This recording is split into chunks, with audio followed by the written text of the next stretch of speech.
बात समझ आ रहा? अभी आप पेन नहीं चलाएंगे, पेन चलाना नहीं है। मैं देख रहा हूँ आप लोग पेंटिंग कर रहे हो, अभी समझो। जहाँ आसान रहता है वहाँ बैठ के देखते हो, और जहाँ समझना है वहाँ लिख रहे हो। समझना है ना, इसको समझोगे तब लिखोगे। अब असलेशन वी ए वाई लिखा है, ए वाई को आप क्या लिख सकते हो? D V Y upon D T लिख सकते हो। एफ को क्या लिख सकते हो? क्यू वी और B cos theta upon M. अब यहाँ टाइम आ गया बीच में, है टाइम खराब करने। अब टाइम की ज़रूरत तो है नहीं, हमसे तो डिस्टेंस पूछा है और वो भी एक्स एक्सिस पे। तो टाइम को हटा दो, एक्स ला दो। एक्स कहीं दिख नहीं रहा है, कहीं नहीं दिख रहा तो देख लो। कैसे देखोगे? हैं? अरे नहीं दिख रहा है तो देखोगे, डी एक्स से ऊपर नीचे मल्टीप्लाई तो कर ही सकते हो ना। और ये बच्चों आ जाएगा क्यू बी, बी का मान बताओ। Q B V cos theta upon M. अभी बी का मान थोड़ी देर बाद बता देना। लेकिन बच्चों लोग ये बताओ, डी एक्स अपान डी टी है वेलोसिटी, तो हम भी सुन रहे हैं। कौन वाली वेलोसिटी? वी एक्स की वी वाई?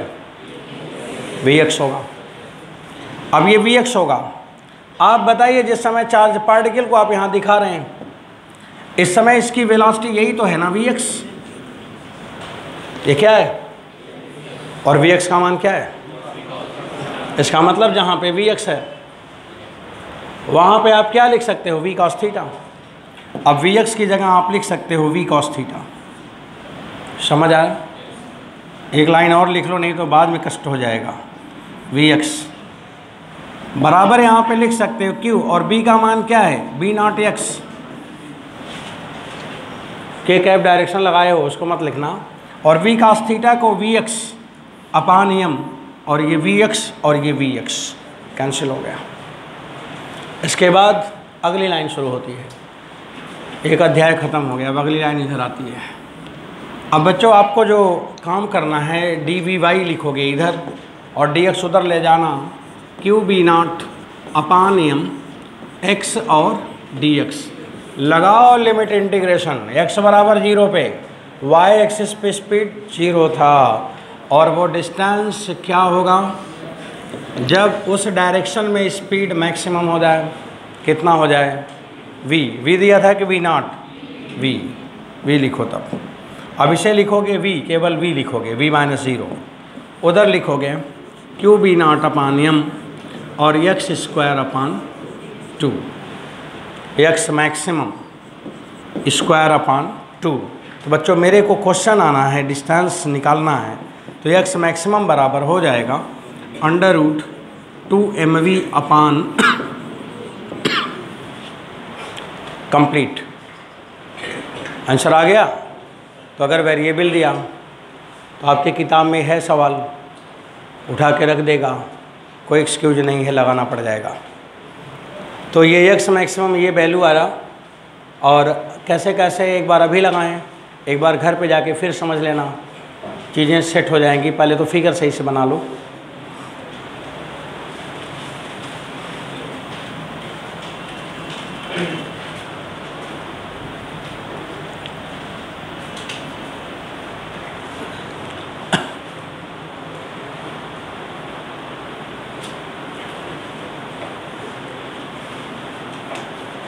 फिगर बना लो, फिर लिख लो, एक बार घर पे फिर से रिवीजन कर लेना इसका। अच्छा क्वेश्चन है, और इस कॉन्सेप्ट पे क्वेश्चन बनाने तो ऐसे ही लगेगा जैसे मैंने लगाया है। या तो कांस्टेंट होगा या तो वेरिएबल होगा। कांस्टेंट भी आपने पढ़ा, वेरिएबल भी पढ़ना होगा, क्योंकि रैंक 1 के लिए पढ़ रहे हैं AIR 1। इस समय जो बच्चे पढ़ते हैं लास्ट फेज में, उनका हायर लेवल का डिज़ायर होता है कि अच्छा करना मेरे को।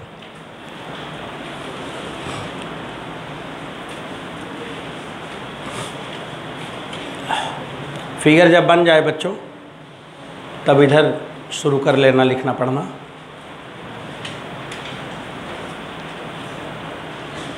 हो गया?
हो गया।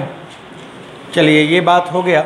अब बच्चों अगला आर्टिकल है magnetic force due to current पढ़ना। तो अब आगे कंटिन्यू, अब करंट के कॉन्सेप्ट पे क्वेश्चंस करने हैं आपको, इसे लिख के फिर आगे बढ़ो।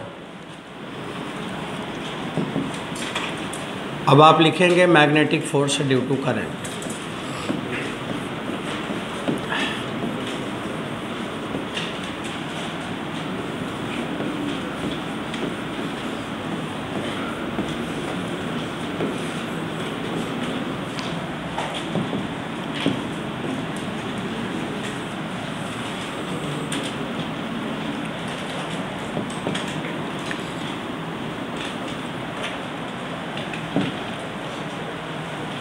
कल आपने इसका डेरिवेशन तो कर लिया है। एक बार फार्मूला बताना, जब आपने एफ लिखा था डी एफ, बच्चों डी एफ बराबर क्या लिखा था, बिना कॉपी में देखे बताना। I D L cross B, यही लिखा था। अगर डी एफ पूछा जाए तो current element I D L cross B लिखोगे, यही लिखा था। और फिर अगर एफ लिखा जाए या डी एफ लिखा जाए तो आप लिखोगे B I into D L sine theta. फिर अगर एफ लिखा जाए तो B I L sine theta, है ना। और थीटा एंगल होगा करंट एलिमेंट और मैग्नेटिक फील्ड के बीच का। और इसका फोर्स का डायरेक्शन कैसे निकालोगे, फ्लेमिंग के लेफ्ट हैंड रूल से। तो डायरेक्शन का आइडिया हमें है, फोर्स का फार्मूला है।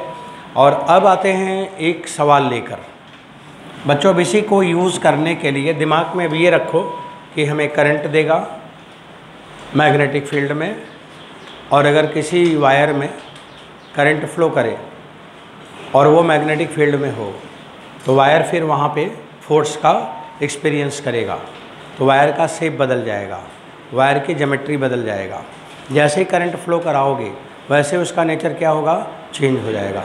जैसे मान लो कि मैग्नेटिक फील्ड बहुत ज़्यादा है और उसमें मैंने कोई तार रख के और उसमें बैटरी से करंट फ्लो कराया, तो जैसे ही करंट फ्लो कराएगा वैसे ही तार टेढ़ा मेढ़ा हो जाएगा। तो अगर टेढ़ा हुआ तार, अगर उसका शेप बदला, जिसका मतलब है कि वहाँ पे फील्ड था और उस तार पे फोर्स लग गया। तो यही बात प्रैक्टिकली देखने को मिलता था। तो उसी को जानने के लिए कि आखिर ऐसा क्यों हो रहा है, कितना फोर्स लग रहा है, उसी के लिए आपको कुछ सवाल लगवाएंगे कि आप उसे निकालेंगे कैसे। मान लो पेपर में आ ही जाए तो कैसे निकालोगे। तब उसके लिए कॉन्सेप्ट यूज़ करने के लिए पहला सवाल ले लो। बच्चों इस जोन में मैग्नेटिक फील्ड है और ये वायर है एक, इसको मैं येलो कलर से दिखा रहा हूँ। ये वायर है, ऐसे है, फिर ऐसे है, फिर कुछ इसका शेप बदला,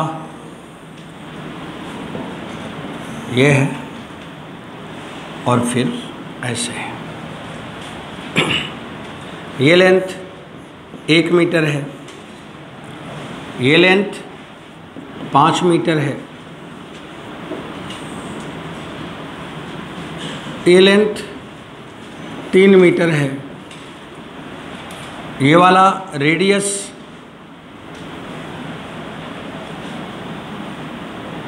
पाई है, और ये वाला डिस्टेंस 1 मीटर है।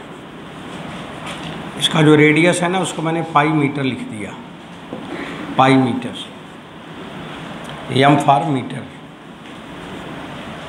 और मैग्नेटिक फील्ड का डायरेक्शन इनवर्ड है, कांस्टेंट है, और इस बी का मान 0.5 टेस्ला। और इसमें जो करंट जा रही है ना, वो करंट जा रही है 2 एम्पियर। और ये लूप है, ये पॉइंट पी यहाँ है और ये पॉइंट क्यू यहाँ है। इसको पूरे को मैं लूप बोलूँगा। तो पूछा है कि magnetic force on loop P Q.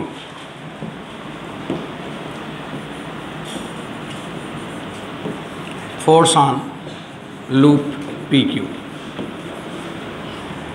Force में मैग्नेटिक फोर्स की बात हो रही है तो मैग्नेटिक नाम लिख लेना चाहिए। बच्चों सवाल है magnetic force on loop P Q, इस पी क्यू लूप पर कितना फोर्स लगेगा, ये क्वेश्चन है। अब देखिए इस सवाल को कैसे सवाल को लगाना है आपको। आप ज़रा मेरी बात समझिए फिर क्वेश्चन पे फोकस करेंगे। ये मैं बता रहा हूँ, आप थोड़ा मेरे को बताते रहेंगे, लिखते भी रहेंगे। फार्मूला क्या है, डी एफ बराबर क्या है, आई डी एल क्रॉस। देखो ये बेसिक फार्मूला बड़ा इम्पोर्टेंट है। उसमें डी एल के ऊपर वेक्टर लगा, डी एल के ऊपर क्या लगा है, वेक्टर। इसका मतलब आपको लेंथ लेना है कि डिस्प्लेसमेंट लेना। इसका मतलब जो लूप है उसका केवल डिस्प्लेसमेंट लेना है, और डिस्प्लेसमेंट होता है minimum distance between P and Q. तो minimum distance between P and Q मतलब आपको ये तार लेना है और इसको उठा के नाले में फेंक देना है। कहाँ फेंकना है, नाले में। अब इसकी लेंथ यहाँ से यहाँ तक पाइथागोरस से आ जाएगा 4 मीटर, और इसकी लेंथ यहाँ से यहाँ तक आ जाएगा 2r, 2 पाई, r माने 2 पाई, r डायमीटर है ना, वो रेडियस पाई है, तो डायमीटर क्या हुआ 2 पाई, और ये है 1। अब इसको सबको सम करो तो कितना हो जाएगा, 4 + 1 + 1 6 + 2 पाई। तो बच्चों ये 6 + 2 पाई हो गया। पाई का मान भी 3.14 रख दो, रख ही दो, तो 6 कितना हो जाएगा, 12.28 मीटर हो जाएगा। ये हो गया। करंट इसमें फ्लो करा दो 2 एम्पियर, और अब इस पे मैग्नेटिक फोर्स का वैल्यू निकाल लो। फील्ड अंदर है, करंट इधर है, फोर्स ऊपर है, फोर्स ऊपर है। अब ये मैग्नेटिक फोर्स ऊपर लगेगा।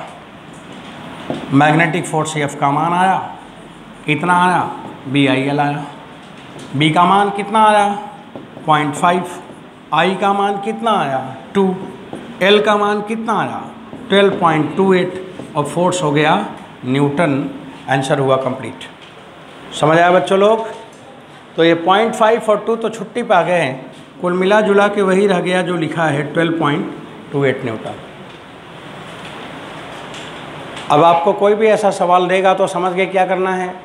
वो कैसा उसका तार का शेप है, कैसा उसका नेचर, कैसा उसकी ज्योमेट्री है, उससे कोई मतलब नहीं है। सिर्फ 2 पॉइंट जिसके बीच में पूछा है, सिर्फ डिस्प्लेसमेंट लेना है, और डिस्प्लेसमेंट लेके BI से मल्टीप्लाई कर दो। इससे आसान सवाल दुनिया में अब क्या होगा। एग्ज़ाम में आता है, आप लगा लेंगे। चलो एक सवाल बच्चों और देख लो, हटाऊँ इसे। देखो अभी छोटा सवाल है ना, तो बोले ना नो।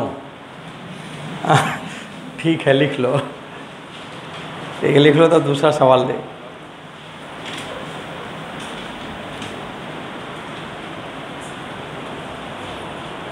बता देना जब हो जाएगा। तो हो गया, ठीक। Question next.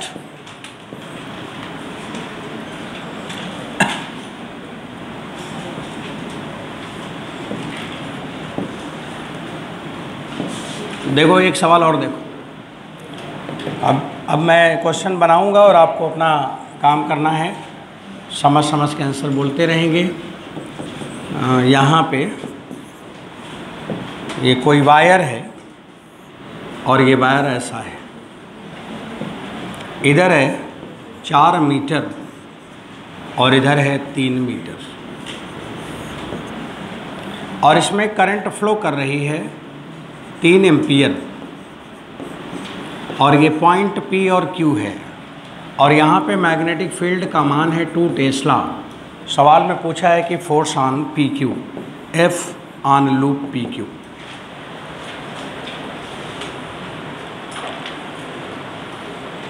Force on wire PQ।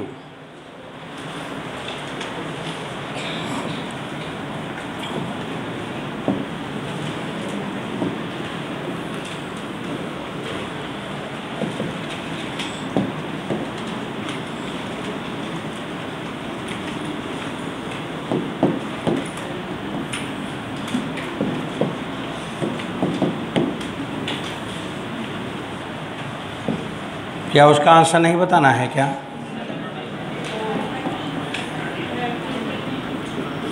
30, लेकिन बड़ा देर में बताए। सही है, क्योंकि हम लोगों ने ये पढ़ा है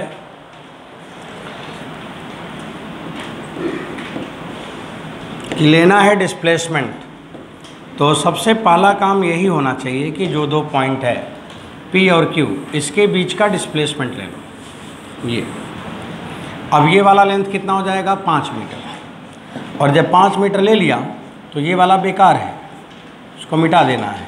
मिट नहीं रहा है, इसको रुको, ब्लैक कर देता हूँ।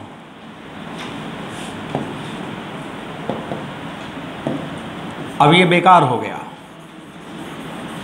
ये सब ये बेकार हो गया। अब आपको केवल क्या लेना है? 5 मीटर। और उसमें कितनी करंट जानी है? जो करंट इसमें जा रही हो, पूरा 3 एम्पियर करंट जा रही है, 3 एम्पियर करंट जाएगी ही जाएगी। अब बच्चों, करंट का डायरेक्शन P से Q की ओर ही होगा जिधर करंट जा रही है। और अब फोर्स इस पे किधर लग रहा होगा? इधर लग रहा होगा। और F का मान होगा BIL, और B माने 2, I माने 3 बराबर 30 न्यूटन। फिनिश। समझ गया? तो अच्छा, मैग्नेटिक फोर्स अब आएगा तो लगा लोगे? इस सवाल को लगाना है आपको। क्वेश्चन अगला देखो। ये कोई रिंग है और इस रिंग का रेडियस R है।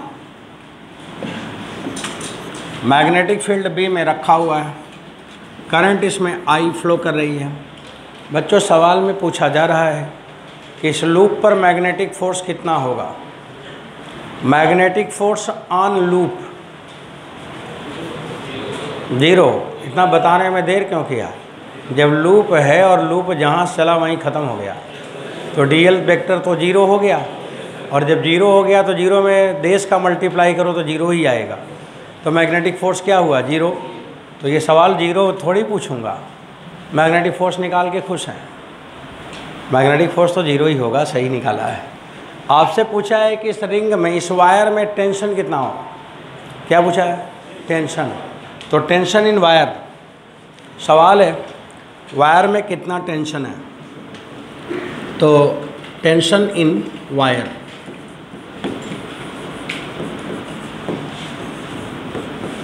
ये मेरा सवाल है। आपके एग्ज़ाम में मैग्नेटिक फोर्स है तो 0 ही लिखना, पर वो क्यों पूछेगा? वो ये पूछेगा जो लिखा हुआ है कि इसमें T का मान कितना आएगा।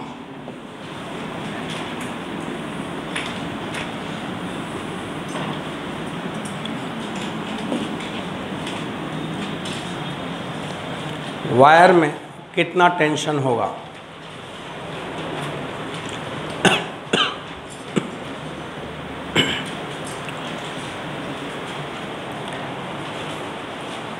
देखो, जब टेंशन पूछेगा ना, तो टेंशन क्या होता है? किसी पॉइंट की प्रॉपर्टी होती है।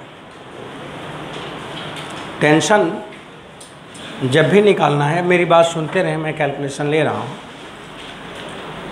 और एग्ज़ाम में आता है ये। जो वैल्यू मैं लिखूँगा एग्ज़ाम में, ना तो वो वैल्यू बदलेगा ऑप्शन का, ना तो क्वेश्चन का। ऐसे सवाल होगा, वही ऑप्शन आपको गोला भरना है।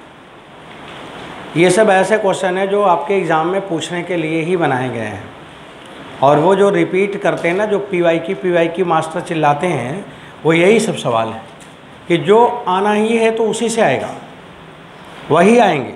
बाकी में तो नंबर बदलेगा, बाकी में कोई चीज़ें बदल देगा, लेकिन अब इसमें क्या बदलेगा? वो रिंग बनाएगा, रिंग हमारे सिलेबस में है, और इलेक्ट्रिक फील्ड में रखेगा, मैग्नेटिक फील्ड में रखेगा, सर्कुलर मोशन में पड़ेगा, ऐसे पड़ेगा। तो अब यहाँ पे अगर मेरे को टेंशन पूछा है तो क्या करना चाहिए? एक छोटा सा पहले सेगमेंट लेना चाहिए। तो बच्चों, मैं एक छोटा सा सेगमेंट ले रहा हूँ। जब तक हम लगाएंगे ना, आप कुछ मत लिखना, ऐसे थोड़ा समझते रहना। अब मैंने ये सेगमेंट ले लिया, ये वाला। अब अगर इस सेगमेंट को लिया तो ये सेंटर पे कुछ एंगल बना रहा होगा, एंगल बना रहा है।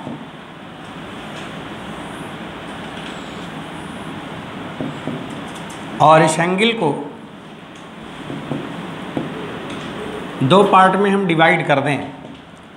आप d थीटा भी लिख सकते हो, क्या ज़रूरत है, थीटा ही लिख दो, थीटा थीटा 2 थीटा लिख दो। सही है, मैंने ये लिख दिया। अब इसका जो करंट एलिमेंट है आईडीएल, और उस आईडीएल का मान हमें ज़रूरत पड़ रहा है तो r इंटू 2 थीटा होगा। क्यों बच्चों, डीएल जब निकालोगे ना, आर्क, आर्क होता है एंगल इंटू रेडियस, तो रेडियस r है और एंगल 2 थीटा है, तो r 2 थीटा हो गया, ये dl हो गया और ये I हो गया। अब मैग्नेटिक फोर्स का डायरेक्शन ऊपर की तरफ, मैग्नेटिक फोर्स ऊपर की तरफ लग रहा है, यहाँ पे ऐसे लग रहा है, और ये मैग्नेटिक फोर्स है DF, और DF बराबर होगा BI और DL। थीटा 90 है क्योंकि करंट एलिमेंट इधर है और फील्ड परपेंडिकुलर है, तो फील्ड तो प्लेन के ही परपेंडिकुलर है, तो प्लेन में जो भी पॉइंट लोगे वो सबके साथ 90 ही होगा, तो वो 90 डिग्री है, तो BI DL हो गया, और चाहे तो DL का मान रख ही लो, R इंटू 2 थीटा हो गया। ये मैग्नेटिक फोर्स हो गया। अगर ये मैग्नेटिक फोर्स अपनी ओर खींचेगा तो रिंग का मटेरियल अपनी ओर खींचेगा, और इसी बात का तो टेंशन हो जाता है। टेंशन का मतलब यही है कि वो अपनी ओर खींच रहा है, वो अपनी ओर खींच रहा है, तो उसकी वजह से वायर में क्या आ गया, टेंशन आ गया। टेंशन कैसे आता है, जैसे कोई आदमी को किसी ने बोला ये काम कर दो, तब तक वो सोच रहा था दूसरा है तुम ये कर दो, तुम ये कर, एक ही आदमी को सब लोग काम ही काम बता रहे हैं, तो क्या बोलेगा आज बहुत टेंशन है, तो उसको टेंशन तभी होता है। अब टेंशन होने का मतलब यही है कि वो अपनी ओर खींच रहा, वो अपनी ओर खींच रहा, तो यहाँ पे टेंशन आ गया। अब ये जो टेंशन है, ये यहाँ पे T है, यहाँ भी T है, और अगर ये एंगल थीटा है बच्चों, ये थीटा है, ये 90 है, ये 90 माइनस थीटा है, तो ये थीटा ही होगा, यहाँ भी थीटा होगा। अब T को रिजॉल्व कर लो आप, जब T को रिजॉल्व करोगे तो इधर एक कंपोनेंट आएगा, एक इधर कंपोनेंट आएगा, एक इधर आएगा, एक इधर आएगा, इधर वाले को ख़त्म कर देगा, जो काश वाला कंपोनेंट चला गया। अब ये T साइन थीटा आया और यहाँ भी T साइन थीटा आया। अब देखो ऊपर का नेट फोर्स नीचे के नेट फोर्स को बैलेंस कर रहा होगा, तो 2T साइन थीटा बराबर BIR इंटू 2 थीटा। बच्चों यहाँ पे थीटा ना स्मॉल है क्योंकि मैंने पॉइंट बोला था, और अगर थीटा स्मॉल है तो all of you know sine theta will be equal to theta. तब आप यहाँ पे लिख सकते हो 2T थीटा बराबर BIR और 2 थीटा, लो 2 थीटा, ये 2 थीटा आया सीधा टेंशन और BIR। समझ गया बात।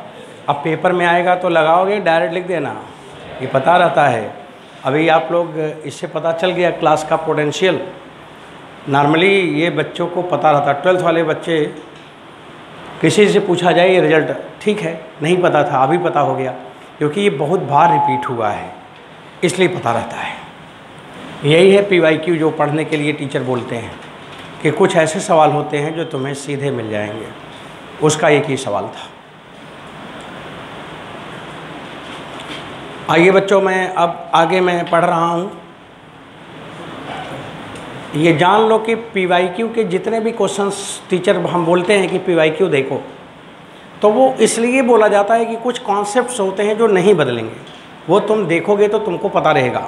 लेकिन अगर आपने A to Z पढ़ा है तो आपको EYP PYQ की क्या ज़रूरत है, सब तो आपको पता है। आप तब उसको प्रैक्टिस में ले लो, पूरा उठाओ, एक तरफ से लेकर एक तरफ तक पूरा लगा ले जाओ। अगर कोई एक सवाल नहीं आया तो डिस्टर्बेंस होना चाहिए कि आखिर जब मैंने पढ़ लिया तो फिर क्यों नहीं आ रहा है। फिर टीचर से मिलना चाहिए कि सर आपने तो पढ़ा ही दिया है, आपने तो बता ही दिया है सारा कॉन्सेप्ट, फिर ये मेरा सवाल क्यों नहीं हुआ। तो कुछ तो कमी होगी, या तो उन्होंने बताया है आपने ध्यान से सुना नहीं, और या तो टीचर ने जल्दी में कवर करने के लिए उस लाइन को बाय मिस्टेक छोड़ दिया होगा। लेकिन जो भी हो, रिजल्ट आप ही का आना है, बातें तो आप ही के साथ होनी है, इसलिए आप ही का मोर रिस्पॉन्सिबिलिटी है कि हर लाइन को देखें आप और उसको अच्छे से करें। अभी आपके पास टाइम है, और टाइम इतना है कि जो वीक पॉइंट्स हैं उसे ठीक करने में 3 ही 4 दिन लगते हैं, और 3-4 दिन से अगर आपके पास समय ज़्यादा है तो सिचुएशन अंडर कंट्रोल है, कोई टेंशन नहीं है। तो एकदम पॉजिटिव रह के जब करेंगे ना तो बड़ा अच्छे से चीज़ें ठीक होती जाएंगी। और चलो बच्चों, ये सवाल तो हो ही गया। अब आइए एक सवाल मैं और लगाता हूँ, एक क्वेश्चन और कर लें।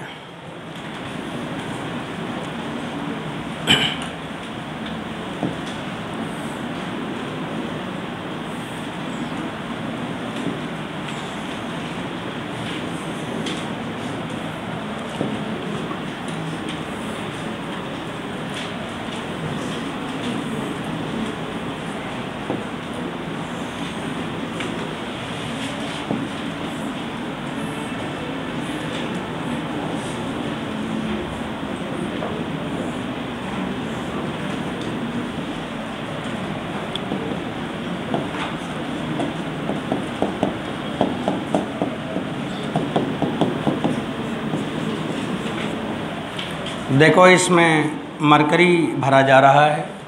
मरकरी इसलिए कि मरकरी लिक्विड है और कंडक्टर है, तो उसमें करंट फ्लो कर पाएगा।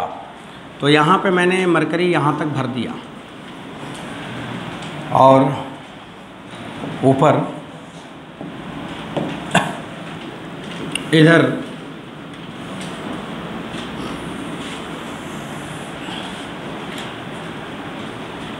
इतने दूरी में मैग्नेटिक फील्ड है।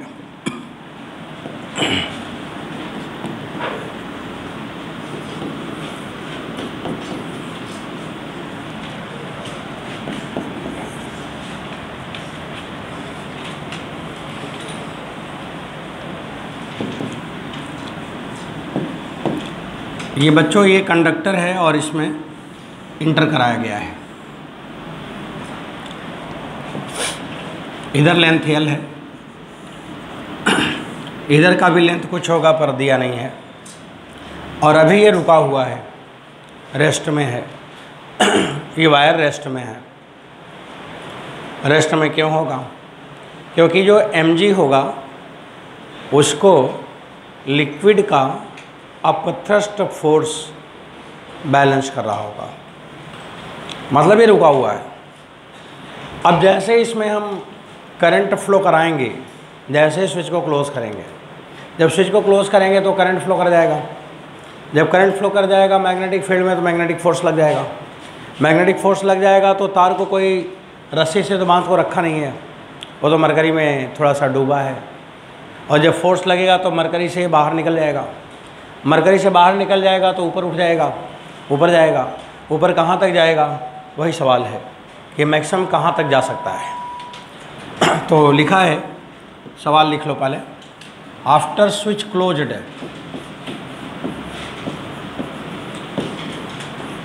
After switch closed if total charge flow through wire is small q, then find flight time of conductor.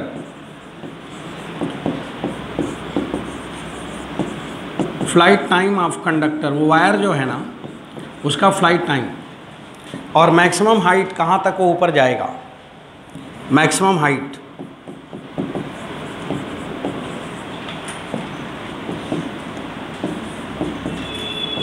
maximum height up to which it can move,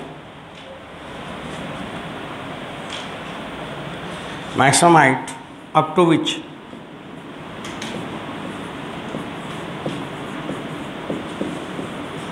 conductor can move.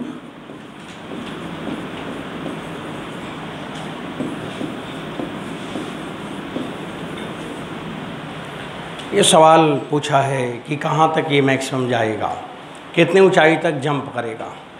तो maximum height up to which wire can jump, paper में आएगा तो लिखेगा कि maximum height up to which wire can jump. थोड़ा ऐसा word लिखता है कि टेंशन हो जाए कि जंप वंप क्या हो रहा है। The maximum height up to which wire can jump.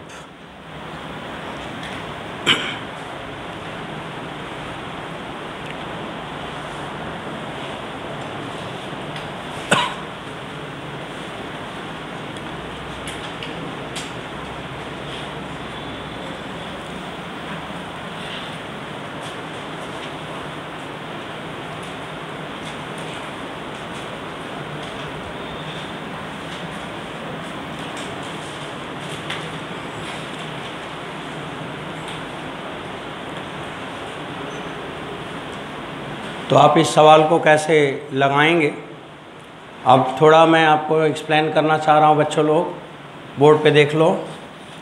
जैसे ही हमने, अब लिखो मत, अब सुनो, जैसे मैंने स्विच को क्लोज किया तो इसमें करंट फ्लो किया होगा, करंट फ्लो करेगा, और जब करंट फ्लो करेगा तो फ्लेमिंग लेफ्ट हैंड से इस पे फोर्स इधर लगेगा F1, इस पे फोर्स इधर लगेगा F2, और इस पे फोर्स इधर लगेगा F1। तो ये वाला फोर्स और ये वाला फोर्स बराबर है, और ये दोनों एक दूसरे को खा जाएंगे, मतलब कैंसिल हो गया। अब केवल नेट फोर्स कितना लगा है, F, और जो F है वो नेट फोर्स जो लगा है वो F बराबर क्या है, BIL।